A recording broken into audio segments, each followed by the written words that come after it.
Hello, I am Dr. Paromita Chakrabarti. I teach at a college. I teach English literature and communication at the University of Mumbai. And I'm here in Russia for the first time at this critical juncture where we have just had the elections and Mr. Modi has been re-elected and will be the leader of the largest democracy in the world for the next 5 years. Paromita, could you tell us why you think Modi came to power in the first place and what changes have been brought about up till now by this government?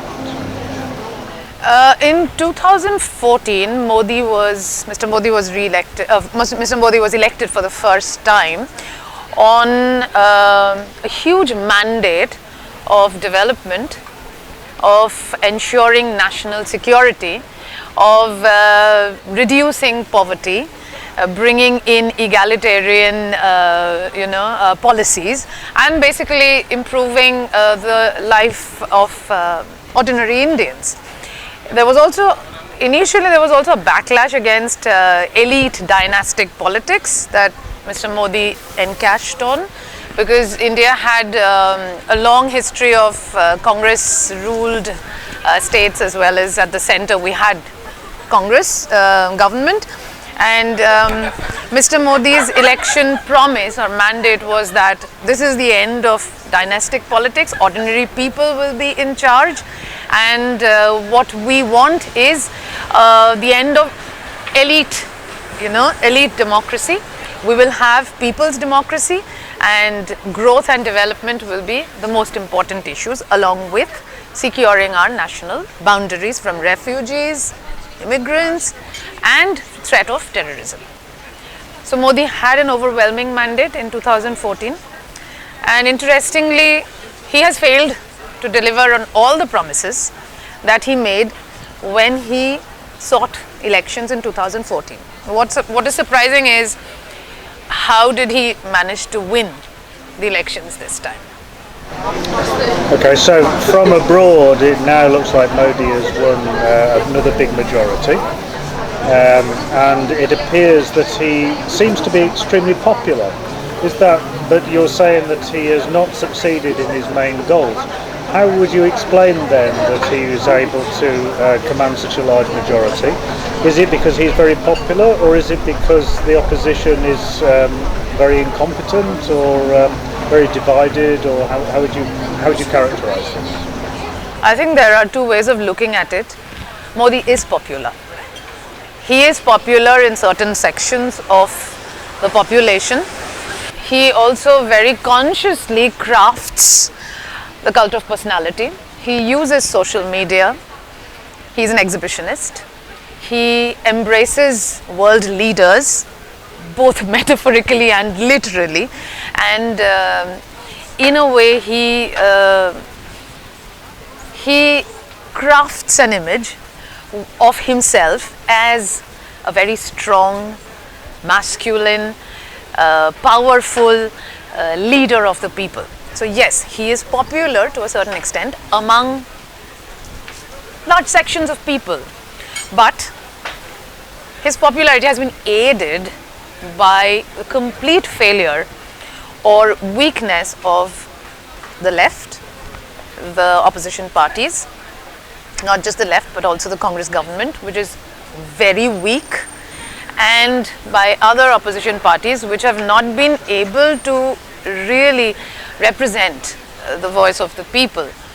And hence Modi has moved into a space or a vacuum that has been created by the weakness of the opposition parties, and he has exploited it to the hilt. So it is both true that yes, there is a certain amount of popularity that Modi has among people, and it is a consciously crafted and manufactured and engineered popularity. On the other hand, there is this vacuum that is created because of the weakness of the opposition parties that has allowed him to, to manipulate this image of a really strong world leader. So you say that Modi has failed in his program that he put forward towards the electorate. But have things changed to any considerable extent under Modi? Has it brought about any changes in the conditions of life of sections of the population or the population as a whole? Or is it just business as usual? I think it's a good question. Interestingly, Modi did 2 or 3 things which were quite radical on the surface of it. So I think in 2017 he brought in demonetization. So 90% of the currency that was in circulation was suddenly withdrawn, and the idea was that all black money and all excesses of finance would be brought under control. There would be a lot of money that would be now put into the bank accounts of poor people, and basically Modi claimed that he's clearing up the system. So that was one thing he did, which was a complete failure. Demonetization cost people lives, people lost a lot of money, and conditions of living became worse. Secondly, he said that we're going to create jobs, which he has failed completely. Unemployment is at its highest. For the first time, male unemployment rates have skyrocketed. So we have a huge unemployment crisis. What people have jobs, but they are unsustainable, they are precarious, and they're temporary jobs. So a lot of people have contractual jobs. People have a lot of insecurity, and people are losing jobs. So Modi has failed in creating employment as well as has devastated the economy. Now your question was that has he contributed anything, or has he done anything has anything changed? Well, what has changed is India has become a virulently nationalist country.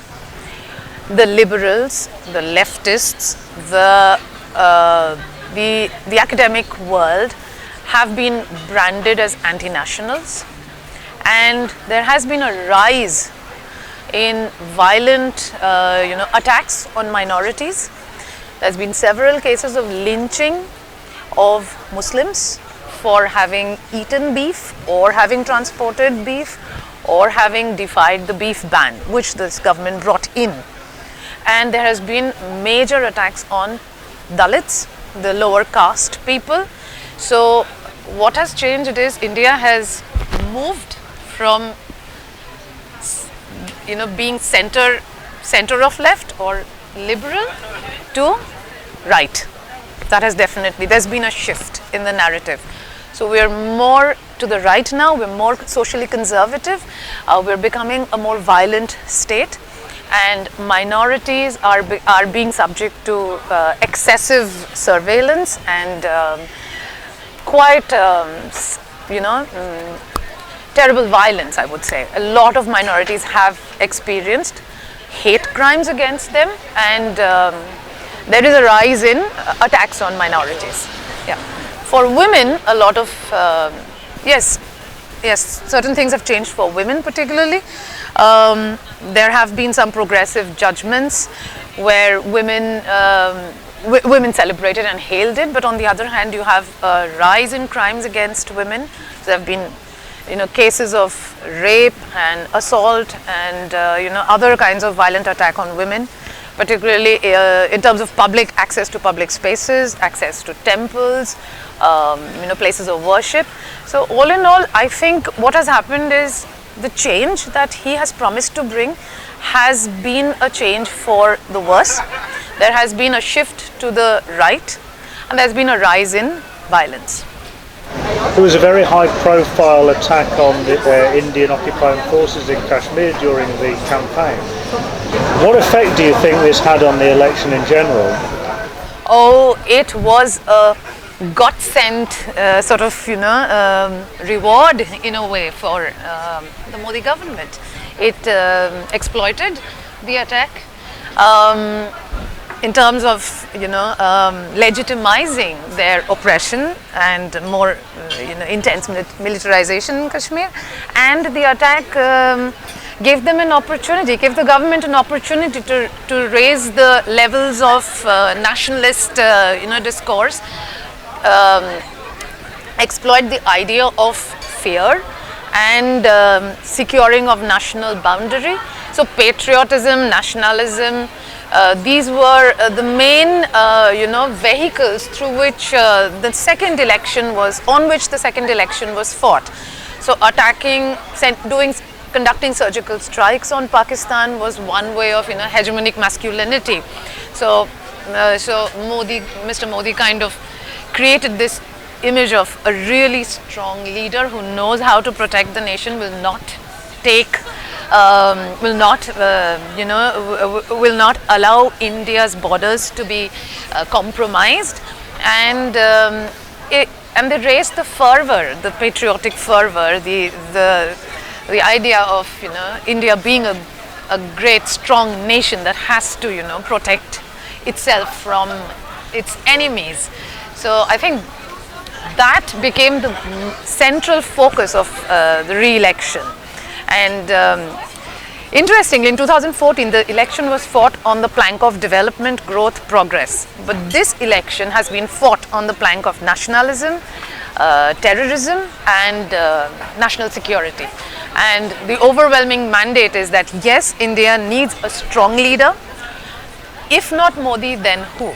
And since there is nobody, then why not Modi? So now Modi wins this new mandate. What do you think are likely to be the results of the new policies that will come through? What is likely to change as a result of this? And what prospects for resistance do you think there are? Well, as every thinking, progressive individual, most of us are worried as to where this will, lead, because he has begun pushing the country to the right. So there may be excessive censorship on people's freedom of speech, people's intellectual, articulation of intellectual, knowledge, or freedom of expression. Yes. So there will be more control on the universities. Social sciences and humanities as areas of study will come under attack. They have already started taking a lot of chunk of funding away from social sciences and humanities. There will be a push towards, I would say, some sort of obscurantism in the academic world. So there will be funding for, say, religious studies, particularly Hindu scriptures and Sanskrit studies, which wouldn't be a problem. But right now, it would be some sort of a propaganda to push the Hindu agenda. So that would be one change that I think would take place. There would be less public spending on health, on education. Environment would be a serious concern, because land which belongs to the tribals and to poor people will be sold and packed away and given off to the really rich tycoons and magnates, people like Adani's and the Reliance group of industries who will benefit from this government. The other thing that will happen is, I think Muslims and other minorities in our country will seriously have to rethink their position in the country vis-a-vis the kind of citizenship that they will have. Is there a chance that they will become a second-class citizen? Yes, it may be that yes, they will be pushed to accepting the fact that they will not have the rights as the Hindu majority would have, and I think there would be a rise in hate, envy, fear, and scapegoating of minorities. So national borders would have to be secured, but in a way that national borders would have to be secured at the cost of minorities within the country. So Kashmir would become a really contentious issue, because the new government would try to change the constitution so that Kashmir no longer enjoys the special status that it has today. So we can expect a rise in militarization, which it is already a heavily militarized area. So we may expect intensification of that militarization in Kashmir, and on the other hand, I would fear that the situation would become implosive. From within the country, there would be spaces where, you know, the Naxalites, the tribals, there could be, you know, uprisings. But right now, I think there will be a crackdown on the liberals, on the academic, the academic liberals, particularly the historians who have been writing against Modi government, and yeah, there will be a sense of fear that will pervade general society. That's what I suspect will happen. So you talk about the weakness of the left and the political opposition, but are there any sources of opposition? Is there any clear mass movements or grassroots organisation contesting Modi's ideas and Modi's policies? Oh yes, of course. There have been several incidents where people have come together, people have resisted and opposed capitalist policies that Modi and his merchant friends have, you know, perpetrated and promoted. Large sections of the peasantry have risen in opposition. There have been very successful peasant marches which have been organized by the Communist Party of India. Several students' uprisings have taken place at the universities. There have been women who have come together and opposed Modi's, actually not opposed, but have protested against the government's failure to protect them, protect women, and to provide a safe environment for them, and have also criticized the complete silence of the leadership of the central government. There are constant, resistance movements all over the country, but they are small. Sometimes they come together, and you can see that there is a possibility of some sort of transformation. But I think we'll have to wait for some more time, and if the left join forces with all kinds of resistance, then I think social transformation is possible, and there is a chance for some sort of revolutionary politics. What opposition movements are there among workers and peasants at the moment, and to what extent do they come together? Or what prospect is there for them to come together into a serious mass movement that could bring about fundamental change in India? The possibility of them coming together is there, because we have already seen general strikes last year. There was a very large strike which brought together peasants, teachers, workers, bank officials, bank workers. So it pervaded many sections of the society. But what happened was it didn't last for long. So it flared, it was there, but then it fizzled out. But the possibility of people coming together from all different sections of the society is very much present. It just requires the leadership and the organization and solidarity of not just the left, but many other left organizations. So we're hopeful that if there is an overreach, that this government may overreach itself in the next 5 years, and there is a possibility that may lead to some sort of some sort of resistance and social transformation.